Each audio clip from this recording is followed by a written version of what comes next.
we've already looked at a lot of the cultural changes and some of the economic phenomena of the 1920s with the advent of this consumer economy and all of that. Today we're backing up just a little bit, talking about still the 1920s as a whole, but particularly the first handful of years, mainly the Harding administration right at the beginning of the 1920s, and seeing how some of the same ideas that influenced and some of the same phenomena that influenced things like nativism and the immigration restrictions and the Red Scare and those kind of things, those similar attitudes, the same kind of things are flowing through that are also going to influence the kind of economic policies that the government will be pursuing, or that those in charge will be pursuing throughout the early 1920s as well. And arguably some of these things, as well as perhaps causing some problems and not helping some people, that may also be some of the reasons why we saw such economic success in the 1920s, although it has, of course, its drawbacks as well. Now, we at the very end, we looked at World War I. One of the last things that we talked about was in 1920, you had the election of Warren G. Harding, who we'll mention here again in just a second. But essentially, throughout the 1920s, we've had Wilson. Wilson was your president throughout World War I, continuing with progressive reforms. Wilson was a Democrat. But in 1920 and throughout the 1920s, we see a rejection or a seeming rejection of those kinds of ideas. And we're going to see a reversal of a lot of progressive ideas, a reversal certainly of Wilson's idealism. Many might argue that in the election of 1920, when Harding gets elected, that's kind of what it was partially a referendum on. Are we going to continue with Wilson's vision of progressive reform and being involved in the world and being a world leader and promoting democratic ideals throughout the world? Or are we going to turn away from that and kind of go back to sort of how we used to be? And that is ultimately what wins out, this view that we want to resume traditional foreign policy, traditional economic policy of, more isolationism, more neutrality, and rejecting those Wilsonian ideas. And truly people were, in many ways, by 1920, when Warren G. Harding is elected. We mentioned his name once before.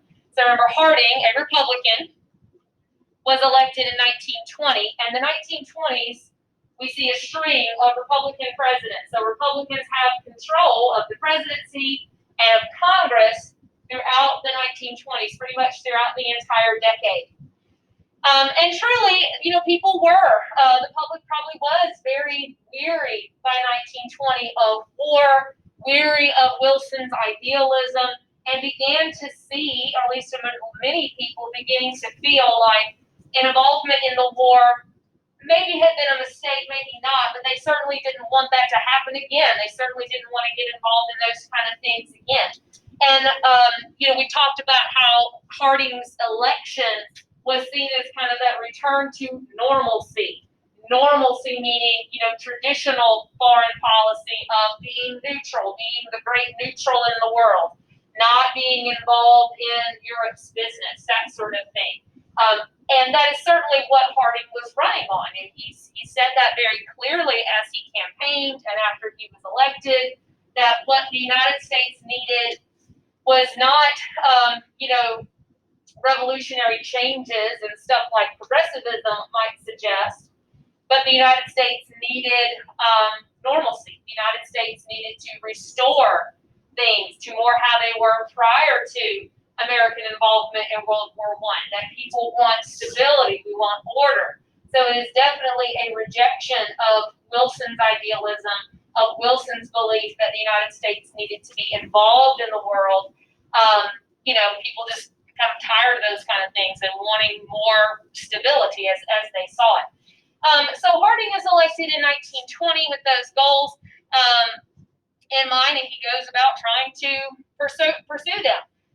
One of the things that we will see as Republicans take control of the presidency, obviously, of many state governments, of Congress, is a reversal or in some cases repeal or an undoing, however you want to put that, of progressive reforms. The Republicans, which at one time, had embraced progressive reforms, think about Roosevelt and all of them, they had been the party of progressivism. But World War I kind of brings progressivism to a screeching halt, and the consensus of many by this point is that progressivism, as we've already said, is not what the country needs. And Harding has the goal, and his Republican colleagues have the goal of trying to stop or to neutralize or to, dismantle a lot of those progressive reforms that had been made in the early 1900s. So we're going to see some of it through the Supreme Court. The Supreme Court is actually going to end up declaring a lot of progressive reforms, a lot of progressive era laws. The Supreme Court is actually going to strike a lot of them down, actually declare a lot of them unconstitutional. So whereas progressives had worked so hard and so long to get things like, a ban on child labor, minimum wage, that female reformers had sought, protective laws for women in the workplace. All of those things are going to be tossed out in the 1920s. The Supreme Court is going to strike them all down on the grounds they were unconstitutional, and that Congress didn't have the authority to tell businesses, how to operate and how to treat certain workers and not to hire these people or hire those people or pay people this much. All of that was declared unconstitutional. Harding makes several very conservative appointments to the Supreme Court that influence those decisions. And in some cases, it is not that the laws were reversed, or is that they're just not going to be enforced. In some cases, they're just not big on enforcement of progressive reforms. And some of the regulations, I'll mention that again in a minute. So there is a lot of progressive stuff, like I said, child labor laws, minimum wage laws, all those things are done away with throughout the 1920s. Now, we'll see some of it come back. A lot of it will come back in the New Deal, so we'll see a lot of that get reinstated a little bit later, and it sticks around that time. But part of that return to normalcy, return of the old way, return to traditionalism meant rejecting and in many cases undoing a lot of the progressive reforms. Now, a little bit about the economic policy of Harding, and not just Harding, but the Republicans that came after him as well. And then we'll mention some specific things. Overall, when the war ended, there was a big, economic slump at first. So part of their plan, what they wanted to do clearly, was to get the United States out of that slump, to get the economy growing, to get the economy moving, to deal with issues of debt and all those other economic burdens that were kind of left over from World War I to recover from those things. But it is also an economic policy that is built around this, again, more traditional Republican view of things, kind of a return to less regulation, less government involvement in the economy. Do you remember the phrase for that? Yeah, laissez-faire or laissez-faire, being let it be, French for let it be. So it's kind of a return to that hands-off, let it be, just let the economy do what it does.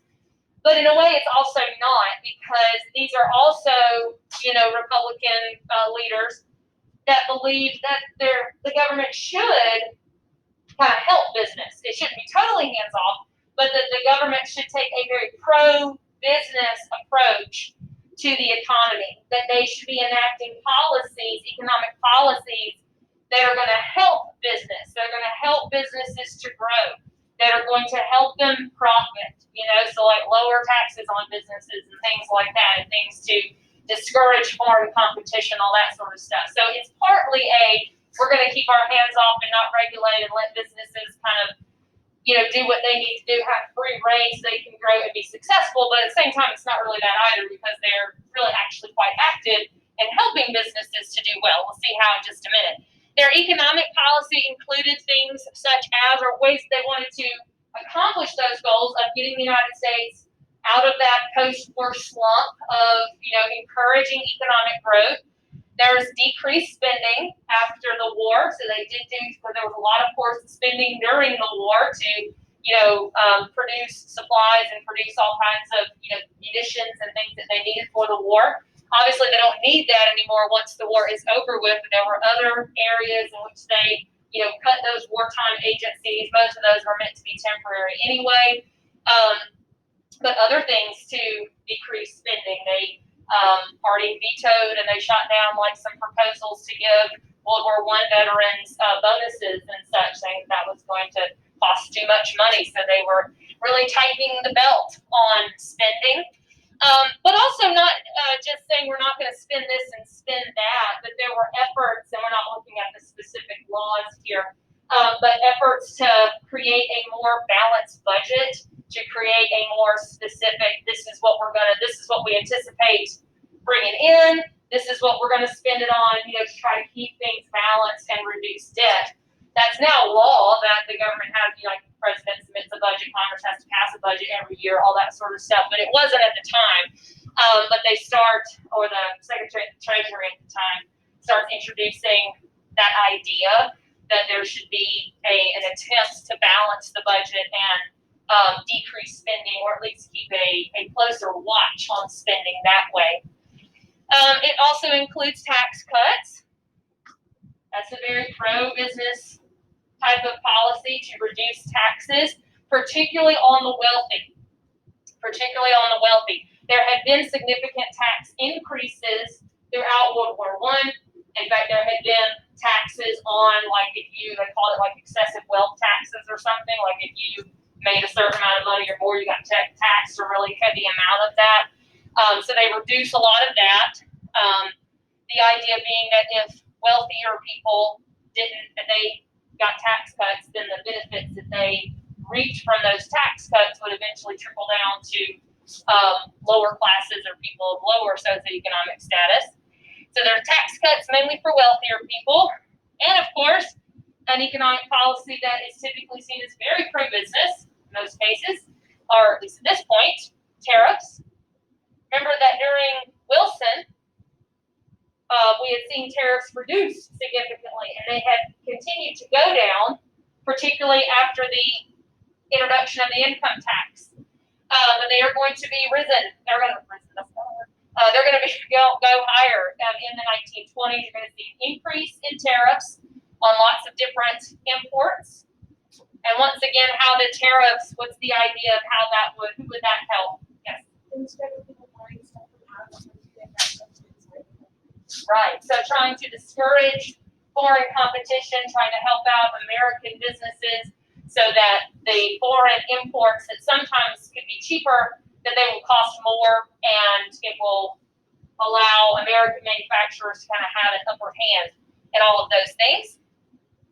So that's a very pro-business, that's a very, older, traditional kind of idea of pro-business, creating that pro-business atmosphere. That's that whole idea that the government should act to help business be successful, to create a climate where business is going to do quite well. They also, it includes a lot less government regulation. I've already kind of mentioned this with the rollback of progressive era reforms. But, there were some progressive reforms, that just outright go away, like the ban on child labor and minimum wage laws. The Supreme Court's actually declaring those things to be unconstitutional. There are some progressive reforms, some business regulations, particularly regulatory commissions, and some of them actually were before the progressive era, like Interstate Commerce Commission, for example. Those are things that they couldn't get rid of them very easily. But so they're still there. Those regulatory commissions are still there. But Harding appoints people to those commissions that are very business friendly. They got people sitting on those regulatory commissions that are going to be very lenient towards business, that are not going to enforce a lot of those regulations very harshly, that are going to tend to side with businesses when it came to observing all those regulations. So stuff like antitrust laws and other kinds of things that have been in place that are still there, they're just not as heavily enforced. And the people that are leading those commissions are just much more sympathetic to business and not wanting to push too much of those regulatory policies. Now, of course, you can argue the merits and the faults of this. Many do argue that this is partially what leads to a lot of economic success eventually in the 1920s. We know that the United States does come out of that post-war slump rather quickly, and we see, the roaring 20s and the roaring economy. Of course, it doesn't benefit everyone. We'll talk later about how a lot of the wealth in the 1920s is very unevenly distributed, in that, there's really only a small percentage of people that are really benefiting from a lot of that. But it certainly reflects a desire to kind of get back to sort of how things were, kind of this pro-business atmosphere prior to progressivism. Now, as far as Harding as a president, Harding was one of those presidents that was very, very well liked. He was kind of seen as just an average guy. He was seen as kind of lovable and personable, and people really liked him. He was a guy that enjoyed, hanging out with his friends probably more than he did working really hard at the White House. Not to say he was incompetent, but he did make a lot of decisions and really kind of sometimes surrounded himself with people that may not have been the best for the job. He's a lot like Grant in that case. I don't know if you remember we talked about how Grant, himself didn't get into any trouble, but a lot of the people he was close to did. And the same thing is true of Harding. He, again, was a very likable, kind of down-to-earth guy, but he was also very loyal, perhaps loyal to a fault, to people he was close to his friends. And he appoints, his friends, his buddies, oftentimes his drinking buddies, even though it's during Prohibition, to the heads of government agencies and to cabinet positions and all of that. And some of those people, as it turned out, were not incredibly honest. The Ohio Gang refers to Harding's sort of buddies that he appoints to a lot of positions that end up being quite corrupt. The Harding administration is full of scandals, some of them quite egregious. So the Ohio Gang, again, these were his kind of folks, his friends, people that he liked and loved, but oftentimes turned out to be either incompetent or many of them just crooked, There were multiple scandals in the Harding administration of people that were embezzling money, taking bribes, different things like that, several of which were prosecuted.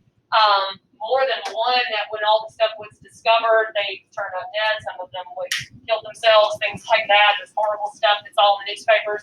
None of it is ever, traced to Harding. He never gets associated with any of it personally. But it certainly doesn't help him, and it kind of makes him kind of seen sometimes as, that he couldn't control the people around him or that he was making bad decisions about who he surrounded himself with. Now, of all the scandals in the Harding administration, and really all the scandals of the 1920s, the one that became the biggest, that blew up into the biggest scandal and became the most staining for Harding, also the one with the weirdest name, is one of those things everybody always remembers because that's such a strange name. Something called the Teapot Dome scandal. The Teapot Dome, this was a government-owned oil reserve in Wyoming. So it was an oil reserve that the government owned, as a means of protecting it. The idea being that since it was under government protection, so private businesses, private companies couldn't drill for oil there. The idea being that they would keep that for conservation, but for the Navy, as for naval vessels and such, should they need it. Well, Harding's Secretary of the Interior, turns out he takes thousands and thousands. I don't know what something like $40,000 in the 1920s. I don't know what that would be now, but a lot of money. He takes lots of money in bribes from private companies to let them drill for oil here. So the Secretary of Interior, who's supposed to be safeguarding those things and managing those things, is taking bribes, thousands of dollars, probably millions in today's money, to let companies dig for oil in the Teapot Dome. He does get convicted of bribery. He does go to jail for a while, but that was probably certainly the biggest scandal of the Harding presidency, and it leaves people, at least the public, pretty disillusioned and, seeing the government as just a bunch of criminals. So it leaves some people with a pretty bad taste in their mouth as far as Harding is concerned, but certainly as far as government officials are concerned, it takes a while to kind of recover from the PR damage that's done with the Teapot Dome scandal. Again, Harding himself is never implicated in anything. None of it ever gets connected directly to him, but it certainly doesn't help him. Although Harding kind of ends up still pretty well loved and a pretty popular guy. He dies in office really suddenly, and that probably, well, this sounds terrible to say, but helps his popularity in that, he did die suddenly and before more stuff could be dug up. He does have a lot of skeletons in the closet, a lot of affairs, a lot of illegitimate children. But those were the kind of things people didn't report on back in those days. So who knows what his legacy might be today. But going back to while he's still president, let's talk about the foreign policy thing. So domestic-wise, we saw Harding wanting to return to sort of an older traditional way, pro-business atmosphere, no progressive reforms, less government regulation, all those kind of things. The same is true of foreign policy. Whereas prior to World War I, the United States was the great neutral, was this great, we stay aloof in European affairs. We don't take sides, all this sort of thing. And also the feeling amongst a lot of both leaders and the public that, World War I had been such a terrible, horrible thing. We have to make sure that does not happen again.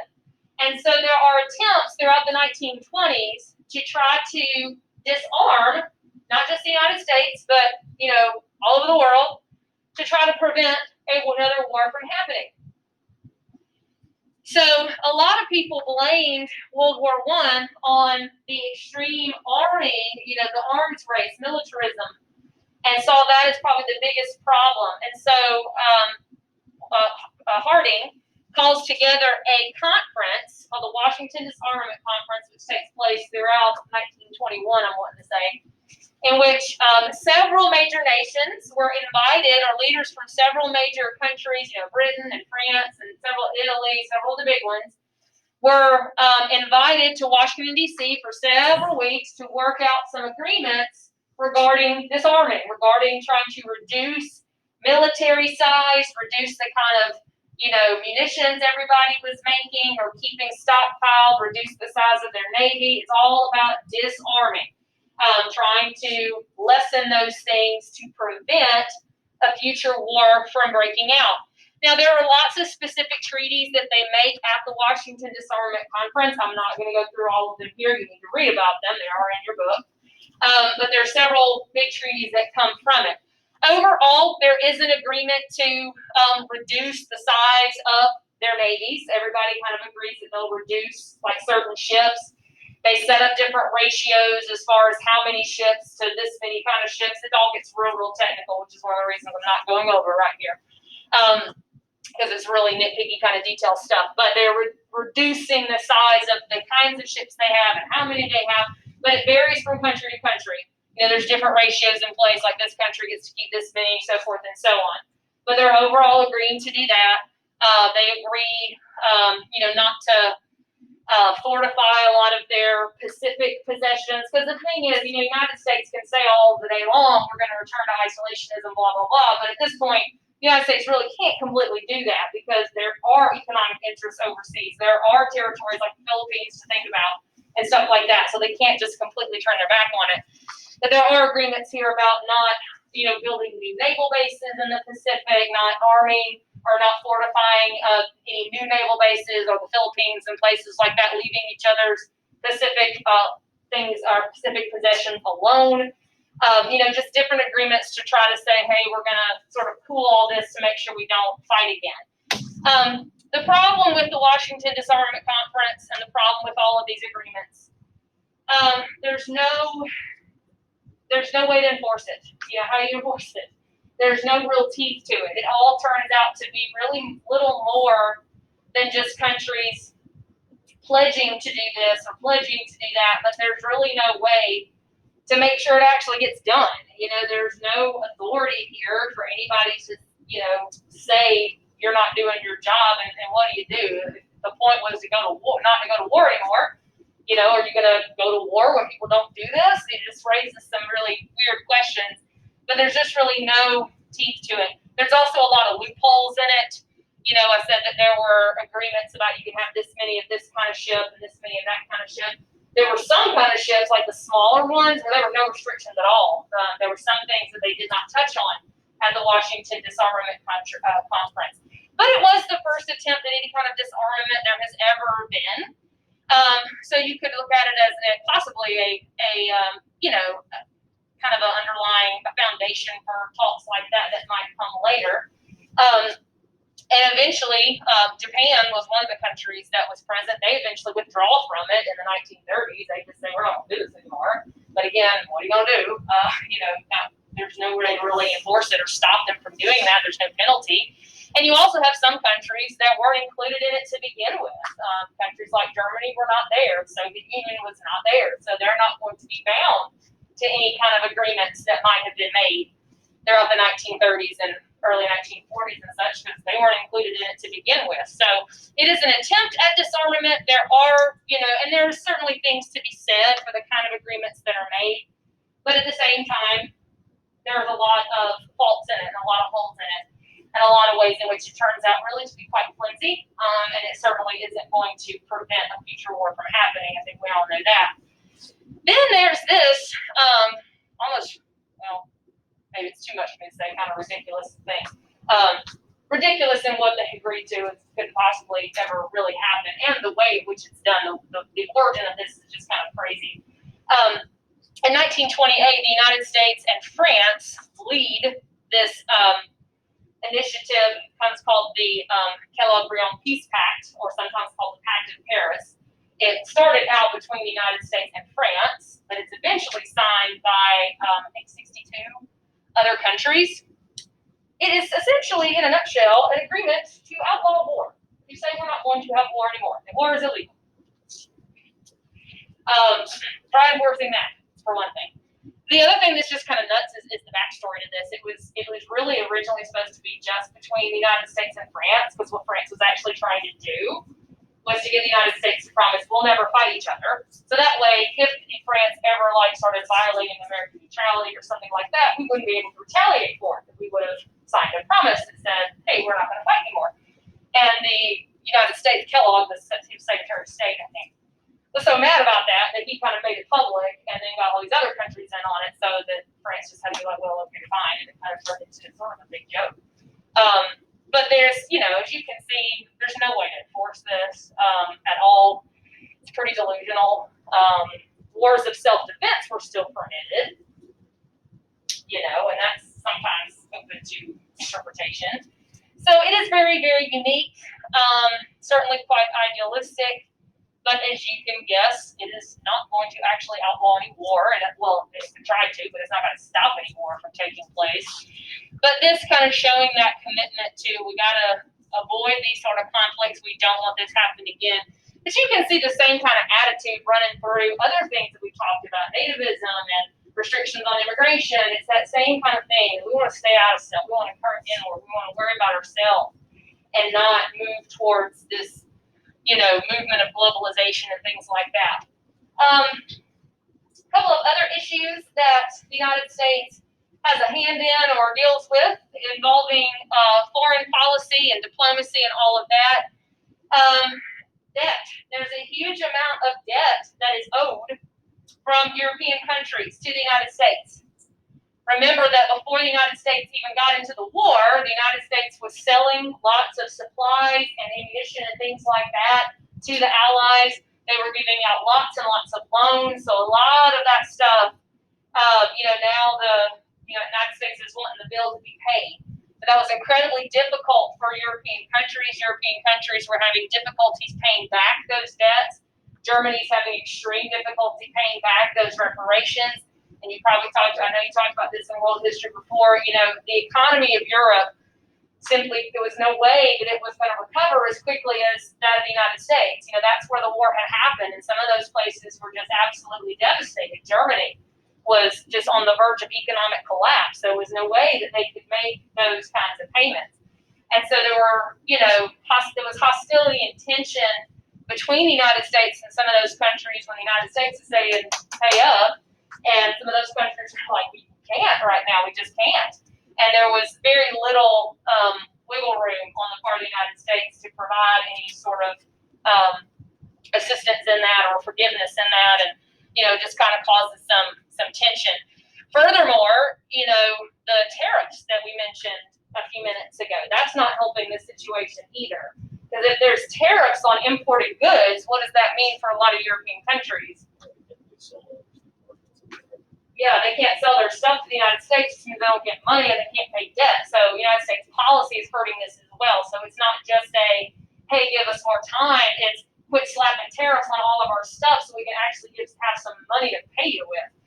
So it just kind of increases some tension there, and not just with the United States and Germany, but with their allies as well.